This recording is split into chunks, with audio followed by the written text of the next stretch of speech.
This week's coffee is going to be Costa Rican Zarcero honey process.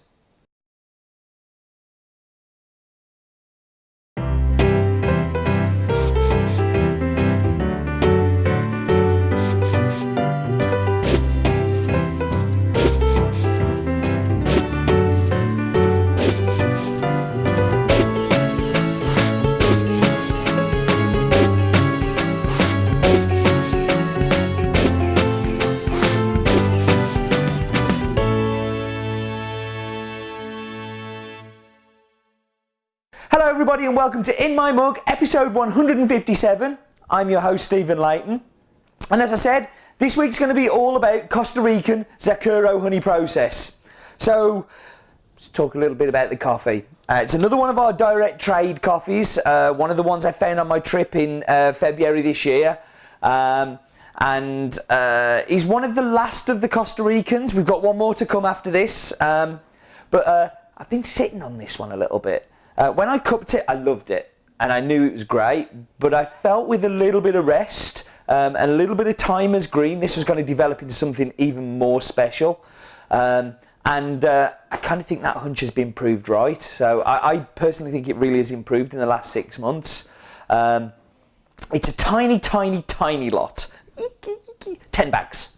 Not the smallest. Again, the one that's to come is even smaller than that. The one that we've got on top of this is too small for In My Mug. It's that tiny, but this is one of the smallest ones. It's also one of the most unique ones as well for me. The most different to all the other Costa Ricans that we've had this year.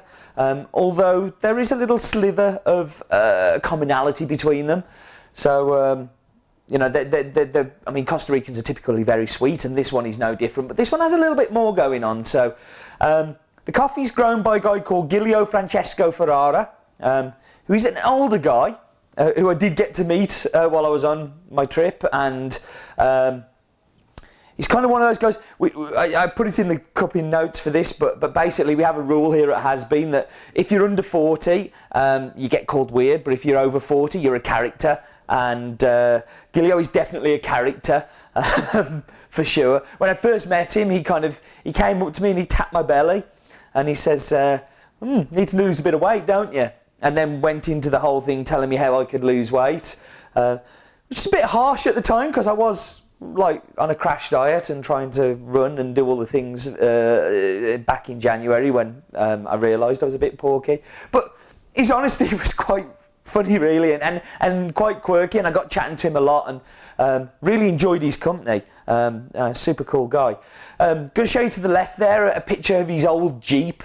This Jeep was probably falling apart and made him, you know, very much him. It was very much his kind of thing. It was really quite cute while I was looking at it as well. There was a plate on it and it was made actually in Stafford here in the UK with Dorman's engines. Where my father-in-law and my brother-in-law both work. It was kind of really weird to be in a foreign country, so far away from Stafford, but seeing a vehicle that once was where I am. I think I really liked it. I thought it was a very cool story. Got to meet him at the washing station, so that's where he was hanging out at the time. So to tell you a little bit about the coffee, it's a Caturra Cataí mix. It's grown at around about 1,700 metres above sea level, located in the Western Valley area of Zarcero. And Giulio actually owns 2 farms there. This is from the one that's closer to Zarcero, and it's on top of a mountain. It's actually on the spine of a mountain, an incredibly difficult place to farm from, and particularly for a guy of Giulio's mature years. I did kind of wonder how he managed to farm lots of that. But yeah, he went on to tell me that how much he walks every day and how much exercise he does, and that's how he keeps his belly down. So, but that very, very, very cool guy. He was at the washing station because he was helping. He helps a lot of guys in the community to understand this kind of whole micro mill thing that's been going on in Costa Rica. He's been definitely one of the founding fathers of this revolution that's been going on, and somebody we're incredibly excited to be working with. I mean, he's just, I say, because of him being a character, it really did. He really did make me smile. Very unusual guy. So we should go into the numbers. So called Zarcero, which is the region that it's in. The farm is not really very generically named. It's around about 1,700 metres above sea level.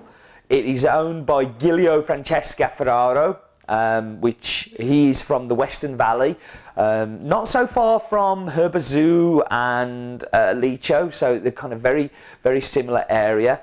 The area of the farm, it is this farm that this one from is 7 hectares. The other farm that he has is called Guadalupe, which is 5 hectares. Produces around about 150 bags a year, so incredibly tiny production from this farm, and that's why we were only able to get the 10 bags, because he has some relationships with some guys in Canada who buy the majority of it there. I actually ran into Phil and Sebastian while I was there, the guys from Canada who buy his coffee, and they spent a few days with Giulio. It's Catei and Catura mix. Interestingly, he grows a little bit of Catimor on the farm as well. Catimor is a varietal that is very hardy, very closely related to some of the Timor strains, which is very closely related to Robusta. He doesn't put that in his specialty lots. This just he sells in the local market as a way of making money, at different times of the year, and just a bit of kind of easy to grow, not too hard. This is a fully honeyed coffee. Fully honeyed is where they take the cherry off, but they leave the mucilage on and dry it. Giulio dries these on African beds on the farm, so they're raised beds, and they dry and he turns them regularly. That's a lot of what is in this cup. This is an awful lot of what is making this cup super unusual. And I think you're going to enjoy this one. So it's time for us to get the snozzer in the bowl.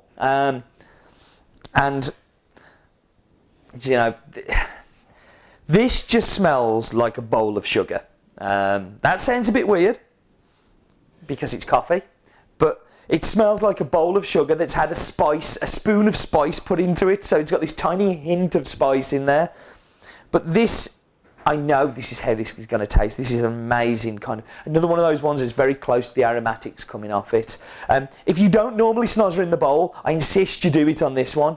It is one of the most beautifully aromatic coffees, and will really give you that idea of what's to come in the cup. What smells, what taste you're going to get from the smells that are there, and you really, really should get your snozzer in that bowl for that one.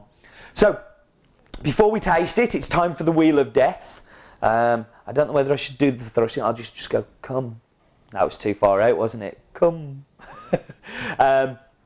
So this week it's going to be AeroPress.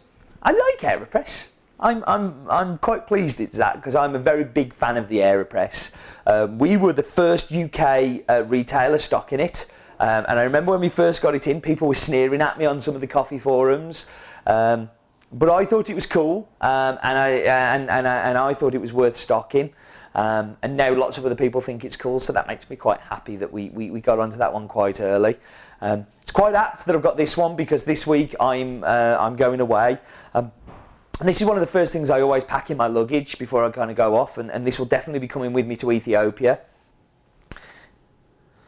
14 hours until I go, and I haven't even packed. I haven't even edited this or put this up yet. I'm getting quite stressed about it, actually. But yeah, it's always the first thing that goes in my luggage, it's kind of quite cool that we're going to be doing that.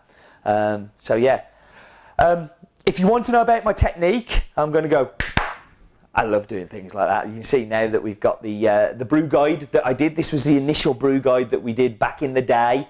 One of the most watched videos that I think we've ever done. And there's a link coming up below as well that you can see, which will take you to that video. And if you haven't seen it, I insist that you do, because it's one that we're incredibly proud of.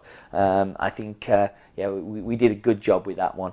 And I say very, very watched. So, listen, I've rambled enough. I'm going to whap you on pause because I need to go and get my table again, so we can make the AeroPress, and also so we can have the espresso. So I'm going to be back in just a moment. Okay, so I'm back. I'm going to dive straight into the espresso. So from the aromas of the espresso, again, sweetness. This is full of sweetness. That's good. That's very good. So, think sweet, sweet, sweet, sweet. Just like so much, almost sugar-like. Really, really, really sweet. A little bit of spice on the back end, which I really like. The spice changes for me a little bit though. It's sometimes a little bit kind of black peppery, and then sometimes it goes almost a little bit like curry plant-like. But a real funky spice on there with a bit of floral mixed in with it too. So it's back, we're going into milk again. I'm sick of you saying what's it like in milk, so we've done it.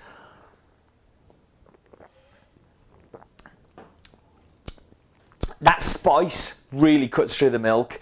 The sweetness of the milk mixed with the sweetness of the coffee kind of is a little bit of a sweet fest, but really is that spice just kind of punches through in the back end.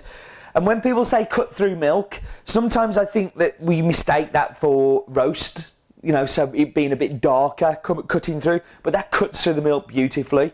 You really get that spiciness coming through.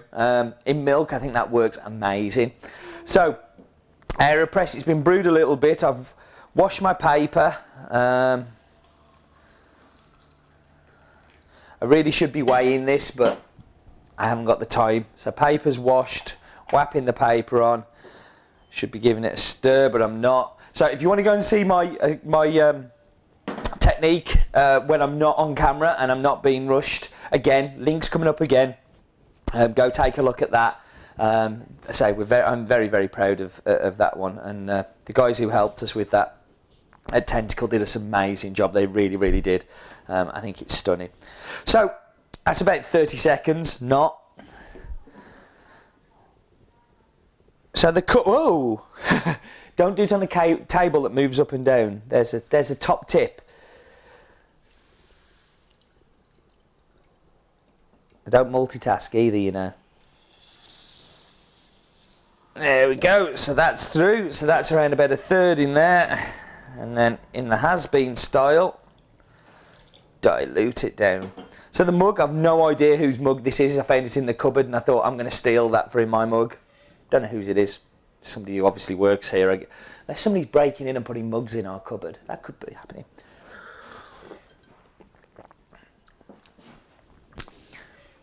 Again. Right, you want a descriptor for this coffee? I'm going to give you 5. Okay, 5 descriptors. Sweet, sweet, sweet, sweet, sweet. It is sweet. Again, if somebody says they like sugar in their coffee, give them this.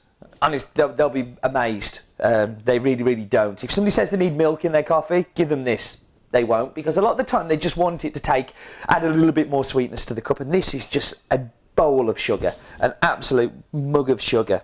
I wonder how many calories are in it. But it is super, super sweet. So let's go through some numbers. The farm is called... well, it's not a farm, it's the region. So it's Costa Rican Zarcero honey process. It is owned by Giulio Francesco Ferraro, which his farm is in the West Valley of Costa Rica. He owns 2 farms. This one is Zarcero, and it's 1,700 metres above sea level. He produces about 150 bags a year. 2 varietals are Cataí and Catura. He also grows a bit of Catimor, but we don't see that. Has 4 or 5 people permanently working on the farm, has about 20 pickers coming during the picking season, and he has 2 people running the mill for him, or doing his milling for him. And yeah, it's a honey processed, delicious coffee, tiny micro lot, won't be around for too long, should be selling it for a lot more, but because we love you all, we're not. And yeah, that's it. Okay, I'm going to wrap up. Thank you very much for joining me as always. Sorry this is been a bit rushed today and that it's come out a little bit early. I am going to Ethiopia in 14 hours time and I haven't packed. So yeah, that's why it's come out early and that's why it's a little bit rushed. Next week's, I don't know when I'm going to get it recorded. Bear with me, hang on in there. It doesn't mean that I don't love you, it just means that I'm up to my eyes in it. And do remember, life is too short for bad coffee.